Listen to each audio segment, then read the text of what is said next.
Hello everyone, and welcome to Chats Over Coffee with my yoga teacher. I'm Kayla, and I'm the yoga teacher half of this duo.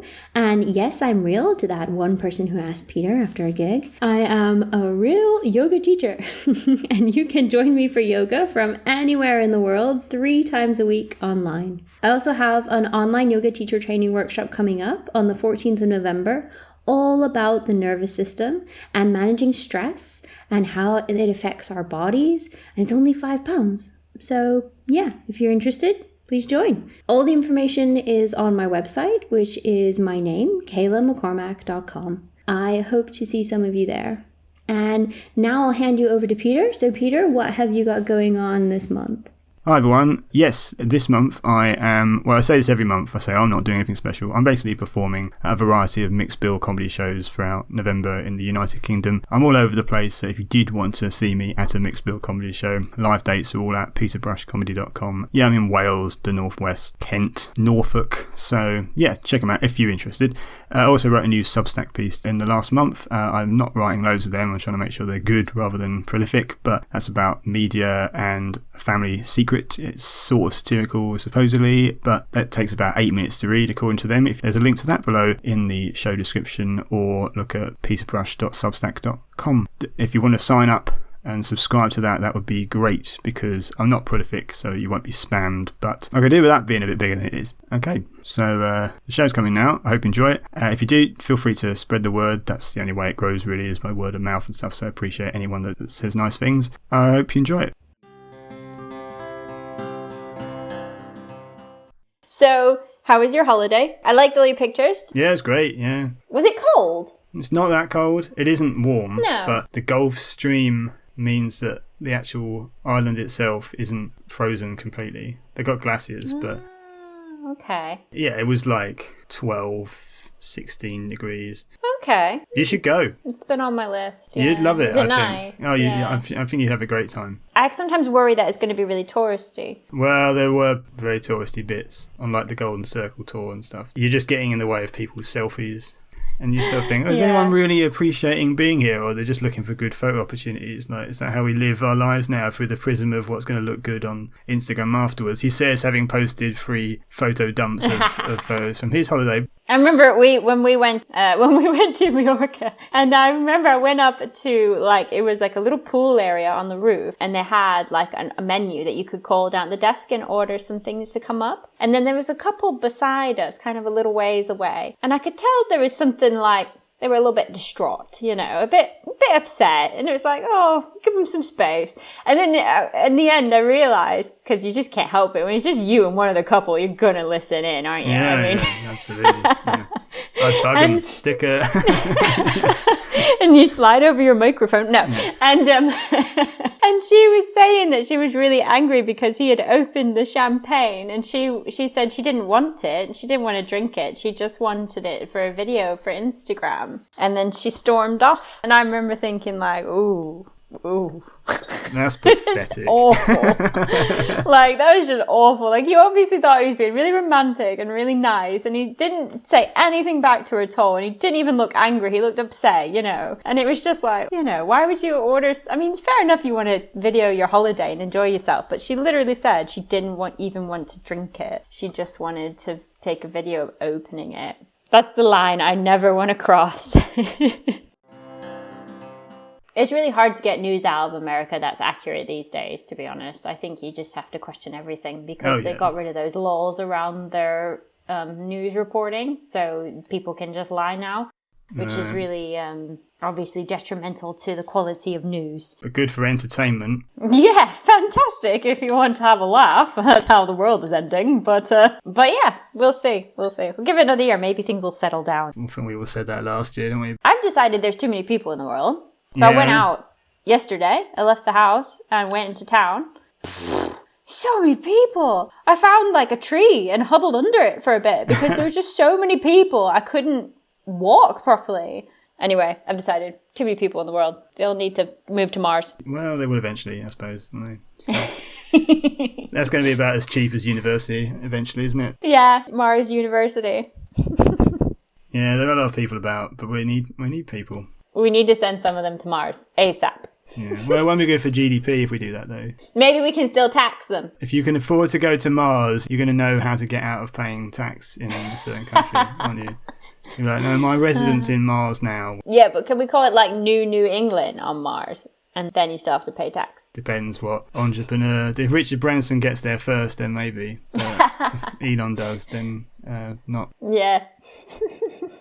We do need people, though. The welfare state will collapse if there's not enough people at some point. Working people. I think that's the problem, though, isn't it? It's the working people problem. I saw something recently on the news that said 1 in 10 people in Japan is over 80 now. Yes, I saw that. Which is crazy, isn't it? I mean... I think the problem is the planet is a finite size. So I'm not saying we're at that point at all. But like if you were to say, like, if you were to imagine the planet as an island... there will be a finite amount of space that you can take up. So we have to find a method that allows it to be cyclical rather than continuously growing to take care of the older generation. You know what I mean? It has to be even rather than, well, each couple has 2 kids, those kids get old, then those kids need 2 more. That's a continuous growth. Yeah, the replacement rate, basically. Yeah.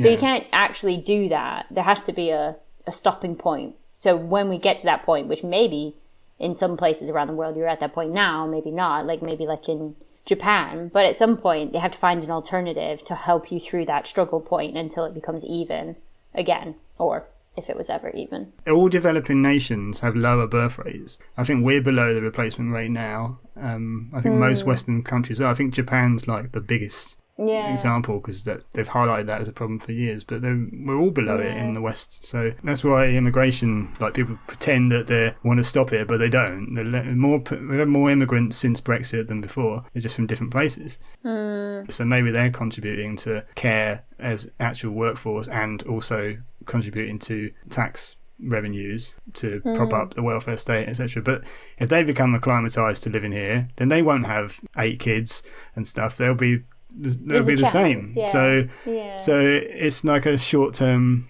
thing. The long-term problem is if you look at it in terms of the upside down triangle of the welfare system and working people and numbers of people that are in work that need to be looked after by the state, our model is struggling by the looks of things. So unless robots and stuff manage to step in, or loads of us don't have jobs because it's all been taken up by AI because they can write better jokes and stuff, then that could change the way I guess the model is. But currently, I say that as someone who doesn't have kids, is not going to have kids, but I sort of think I'm not anti-natal. I think I'm pro people having kids, but I hope people have kids, but I don't want to do it. So, but I think perhaps, I think perhaps that the reason why you feel this could just be my influence from what I've read and seen, but I feel like sometimes I think the reason why there's this kind of almost like you're saying, a little anti-natal, almost against it, is because there's perhaps in a lot of places, there's a lot of pressure on women to have kids. And I think that it's just such a complicated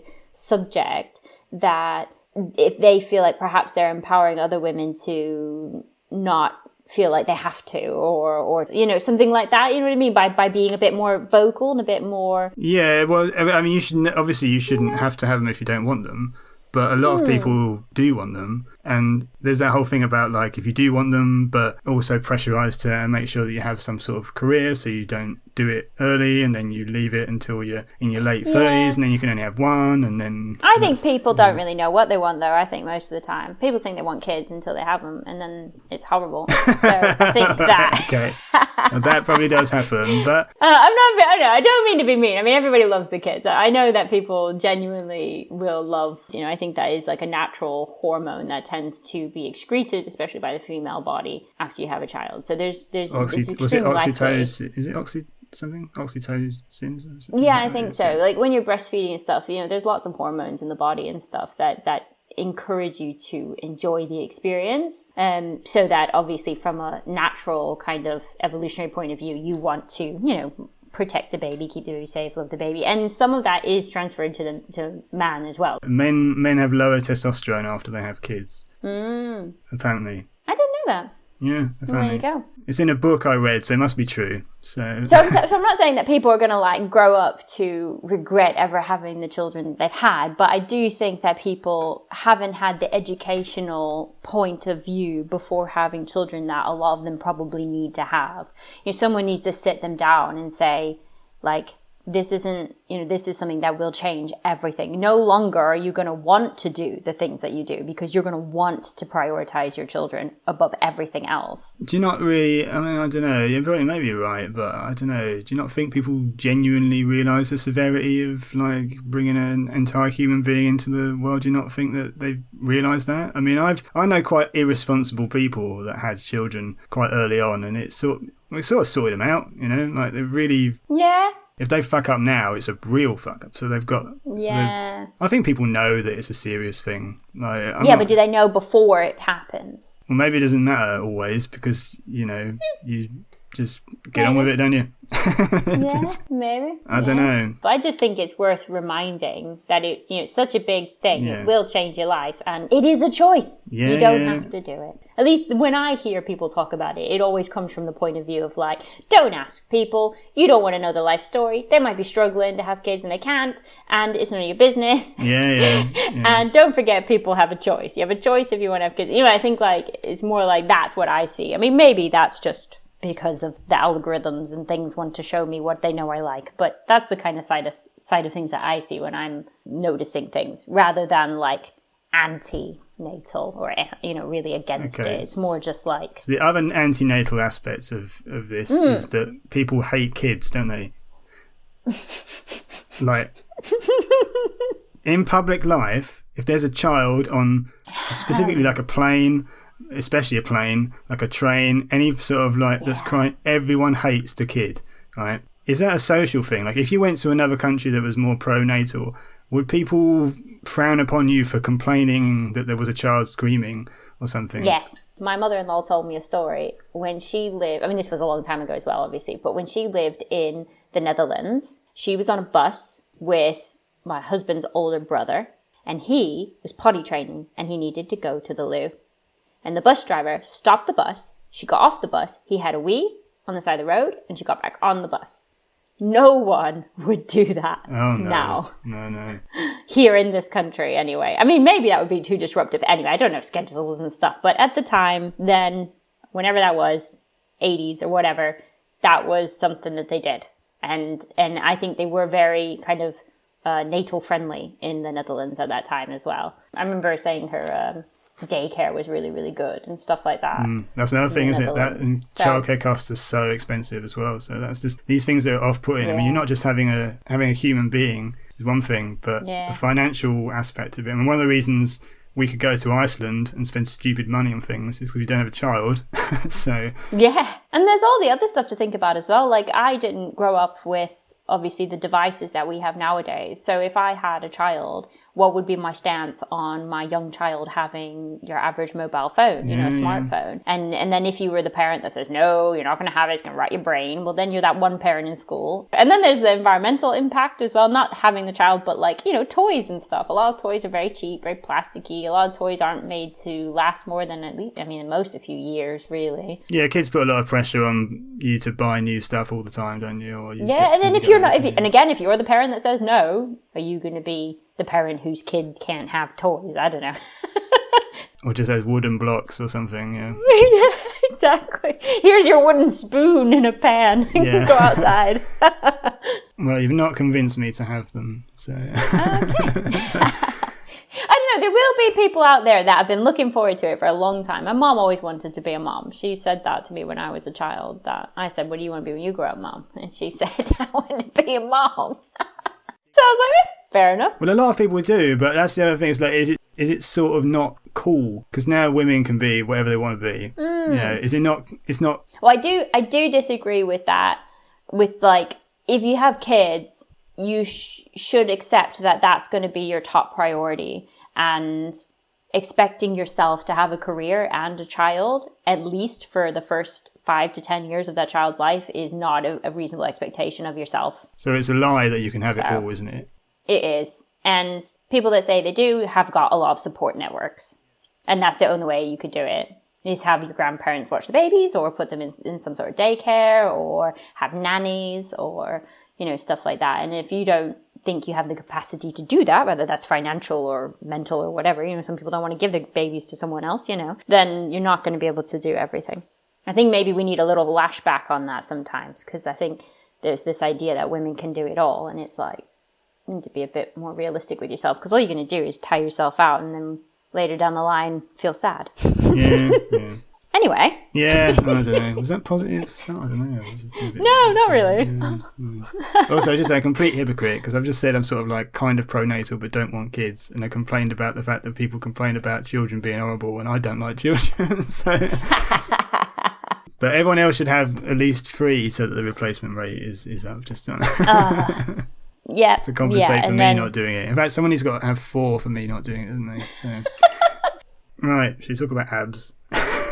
I don't know how you're going to connect these two into one. I don't know. Because you didn't have class on abs recently. We haven't talked about abs. Maybe there's something interesting about what they are and what they do and stuff. Well, I was thinking about it. Oh, sorry, go on. Also, you know, like, everyone wants a six-pack, right? Don't they? It makes me think about that. Have you seen American Beauty? If I did, I was so young, I can't remember it anymore. At one point in that film, Kevin Spacey's trying to, like, he starts running and, like, wants to work out and stuff. And the physical fitness trainer asks him what he wants to achieve through working out. And he says, I want to look good naked. And right. I think abs help there, don't they? So... Yeah. But if anyone is coming to my yoga classes for that purpose, you can go find a personal trainer instead. Right.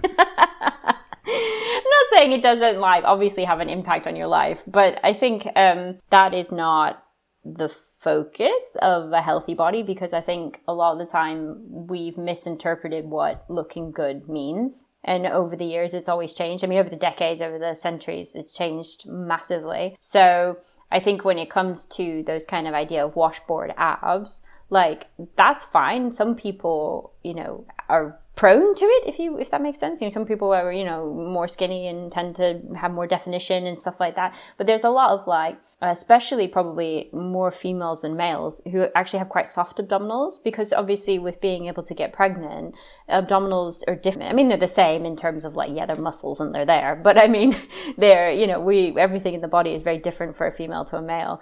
But, like, if you're trying to get, like, those washboard style abs, you know, those little six packs and stuff. And the Diet Coke guy and stuff. Yeah.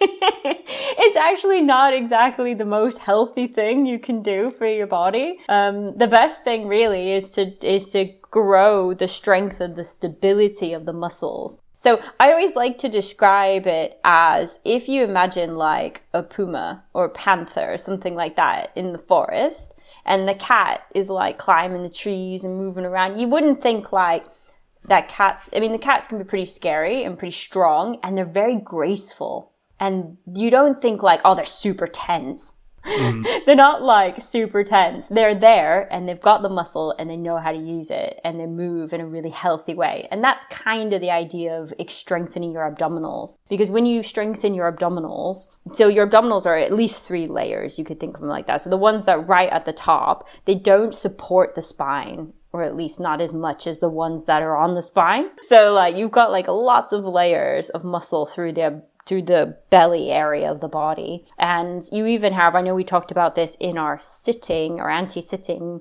chat that we had, where there's that muscle that goes from the spine and attaches to the femur. So it goes from behind the belly button on the spine to the femur at the front of the body to the thigh bone. So that muscle, you've got to counter that muscle. You've got to make sure the abdominals can keep the body straight and strong when that muscle changes shape, so that muscle isn't pulling on the spine and doing things with your spine. So most of the time, having really strong abdominals is just going to give you really good posture. It's probably going to stop you from having back pain. It's going to decrease your desire to sit around too much, like when you have to wait for something and then you're like, oh, find a chair or lean. You know, it's going to reduce your desire to even do that, because you won't need to, because you'll have that support there. So I think, like, when you practice things that really hone in that deep strength in the body, it's going to have, like, a knock-on effect on your whole life.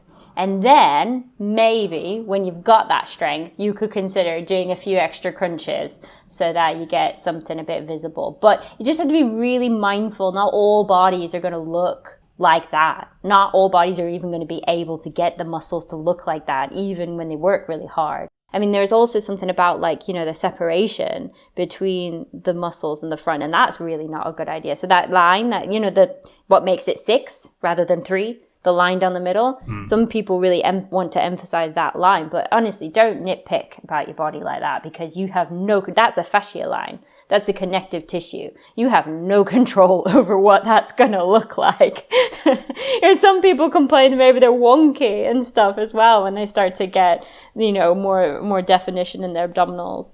But I think if we start to get so closely focused on something like that, you're just coming out of the healthy mindset and into a more obsessive mindset. Is not a good idea. As long as you are strong, then that's what you're aiming for. I mean, you might see it quite regularly if you go to lots of different yoga classes and studios. You might notice that yoga teachers don't always have abdominals like that. They tend not to have 6-packs. I don't. And I've seen a lot of teachers who don't. Right. And I think it's because you don't need that superficial muscle to be strong to be able to do all of the things we do. I mean, that's not to say you won't see 6-packs. Of course you will, but yeah, but most yoga teachers are probably women, aren't they? So if women don't have necessarily, are less likely to have more pronounced 6-packs, you will see it less, won't you? Yeah, that's true too. Yeah. And like men that are like dead into fitness, they might do loads of other stuff as well aside from yoga to make themselves all like, you know. Yeah. I started weights. I got some kettlebells last month. And, well done. Yeah, so look forward to my new podcast, Whey Protein Shakes, with my kettlebell instructor. And we talk about conspiracy theories and I love it. I can't wait. That's not going to exist. Well, so I don't have an instructor. I'm just doing very, very slowly progressing through beginners how to do things videos so I don't get hurt. Yeah, that's really good. I noticed when I started using weights that it made my yoga classes so much easier. You started using weights? Yeah. When I started, it just was like, I don't know. I mean, and just for the listeners as well, you know, I'm talking little weights in my hands, maybe like 5 pounds each, or 5 kilograms each, sorry. And dumbbells, sort of. Yeah, kind of like dumbbells. And then 15, 20 minutes, more like 15 to be honest, 3 or 4 times a week max. And that's obviously if I'm, depending on what point I am in my feminine cycle as well. I won't obviously do it when I'm menstruating and stuff. Like that is like max what I do. That's if I'm feeling good as well and I'm not busy. And even just doing that tiny little bit, I've noticed a difference doing chaturungas and stuff like that and holding plank and stuff like that. Because obviously I've been focusing on arms as well. So goes so well together as well. And all of the warm up and warm down things I've noticed on like kettlebell videos, they're all doing downward dogs and like twists and stuff. Yeah. But I don't know, it feels good. I do feel, I mean, I went for a walk before we went on holiday with a friend and his partner. It was quite a hilly walk and I just powered through it. It was just, it's great.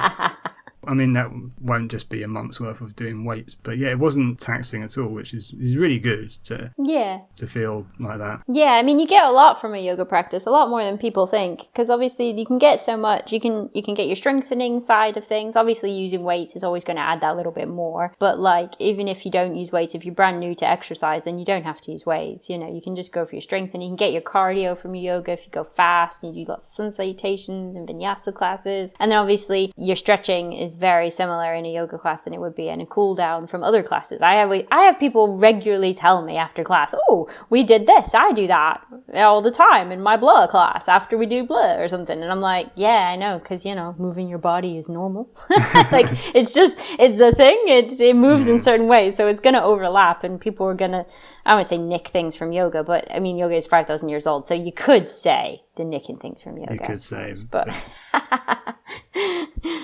specifically abs, though, if you were being on topic, is there what's good about keeping them? Why are they important muscles? So obviously it supports the spine, which means it's going to stop you from getting backache, which is really important. But also your breathing is really important. So keeping your abdominals in a healthy, flexible way, in that perhaps you could include even up into the intercostal muscles, the little muscles between the ribs. You know, keeping those healthy, strong, and flexible is going to be really important to your breath And then obviously your breath is really important to your stamina and how much you can move and how alert you feel as well. So if you ever notice, like if you're doing something a little bit boring and slow, if you hunch over on your computer for like an hour and all of a sudden you're like, oh, I'm going to fall asleep. Well, it's probably not breathing enough. I know it sounds a bit odd, but like you're putting yourself into a state of sleep by, you know, not moving and not breathing deeply and not standing up tall and, you know, stuff like that. So it really does have a lot of impact on everything, but your breath is really important. So I think there is definitely a strong connection between your abdominals and your breath and making sure that there's that focus. And you do get that from your yoga practice, especially if you do an abdominals focused yoga practice, which do exist. All the crunches and stuff and what bicycles and things. Yeah, we do bicycles. You do like lots of toe reaching. It kind of gives Pilates vibes, probably. Yeah. Bridge poses and stuff like that. If you've ever done a Pilates class, it'd be very similar to a Pilates class. Between your breath, your spine, which is nearly your whole body, and some tightness in the front of the thighs and the legs, having the strong abdominals just brings it all back into balance, you know. And then it, like you're saying, it will have a knock-on effect in your whole life. I was doing some kettlebell presses earlier on. Can't you tell? Yeah. Those biceps won't even fit into the screen now. That you obviously. But the guy was saying when you were doing the press up to engage your glutes and your abs when you were like and it was to do with the stability so that you weren't leaning off to one side, so you were basically keeping yourself so when you raise your hands above your head, so if you ever do Talasana in a yoga class with me, when you raise your hands above your head as a way of the body to be able to reach higher, you will sway your back. Your belly will stick out and you'll take a tiny little back bend. You have to consciously choose not to do that. So when you're exercising with weights, you have to consciously engage through the abdominals at the front of the body to support the spine to keep it neutral as you take the weights above the head. So if you're doing like arm stuff, you will always be engaging the abdominals. And when you start to lose that engagement, so like when you're too tired, that's when you need to stop, even if the arms aren't tired yet. Because obviously that must be, you're only as strong as your weakest point. A bit of a shame, but it's the truth, you know. You've got to stop when you're starting to lose that integrity and that stability when whatever area you're feeling it. But there's also a really big difference between like engaging the muscles in the abdominals and sucking in. So so it's worth remembering that as well, because I think some people find it difficult to understand the difference. But an engagement is a tightening of the muscle in which you might see like a six-pack. And then sucking in is literally using the diaphragm and the negative pressure from the lungs to pull some of the front of the body inward. And there's no muscle engagement is really needed in the abdominals. In fact, you can be quite soft and suck in, you know, if you're using the lungs as the negative pressure of the lungs to pull it in. So it's worth remembering that sucking in is actually not very healthy for you. I wouldn't really do that. Not unless you're doing a Kriya or a cleansing technique and it's for a few rounds. Or if you're taking stop, you know, something photographs like of yourself for a dating app and you don't want your belly to show, that's fine. But really you want to tighten. And I had one yoga teacher say, engage your abdominals. And then she said, you can do it 3 times. And I was like, what is she talking about? But then she was like, engage your abdominals. So I was like, right, okay. And then she went, now do it again, just a little bit more. And I was like, oh yeah. And then she's like, and again, a little bit more. And I was like, can I do it? Oh yeah. So I think when you really think about it, you can kind of go deeper and deeper and more tight with your abdominals. Obviously, you wouldn't do that when you're just like walking around town. You end up looking very stiff. Yeah. But like when you're exercising, then you could think about how engaged can I go? Can I go a little bit more until you're like, wow, all the way to my spine. So this might be, so again, I suppose, looping back to the front. It's not doing things for Instagram, is it? No. But does it help this? I might have the wrong muscle group, maybe, but is it potentially good for your digestive system? I'm just saying because it's near. So there's definitely going to be a connection between your abdominals and your digestion, but I think it's actually probably going to be the other way around. So if you're not careful, if you don't have the flexibility in your stomach area, so that usually has a knock-on effect on the spine. So usually it's the spine that's going to stop you from moving around because you got backache or something like that. But really you should be able to move left and right and forward and back, do back bends and press forward. If the abdominals are too tight because all you've done is crunches for 6 months, then that is going to have an effect on your digestion. because you should move. It needs to be flexible. You need to be able to squidge your belly kind of flexible. When things are relaxed, it should be soft, or you could potentially have a knock-on effect to your digestion to be negative if you're too strong or too much, getting too much built up muscle could put pressure in that area. So it's almost the other way around, really, rather than saying you need abdominals to have healthy digestion. It's more like, don't go too bonkers with your abdominals, or you might mess up your digestion. It's the same with everything. It's the same with everything. You can overdo anything. You have too much of a good thing. You can have, everybody enjoys something, but it's all in moderation. I used to do sit-ups when I was a kid, and I didn't really know anything about exercising. Just do some press-ups and some sit-ups. And I thought, if I do enough of these, girls will like me. And did it work? No. It turns out that being funny served me probably a bit better. But then, that's a long game. That's a long game, because when you're 14 and 15 years old, that is not going to get you anywhere. But I don't think people go out with a clownish person at that stage. I think, well, whatever, it's all in the past now. I don't know, if I could rerun the tape, I don't think I could have done things very differently, to be honest. I know I used to hold planks for ages when I was a teenager, because I thought that would make things change. I don't know. And then it became like a challenge, like, can I hold it for 3 minutes? But I don't know why, because it didn't do much.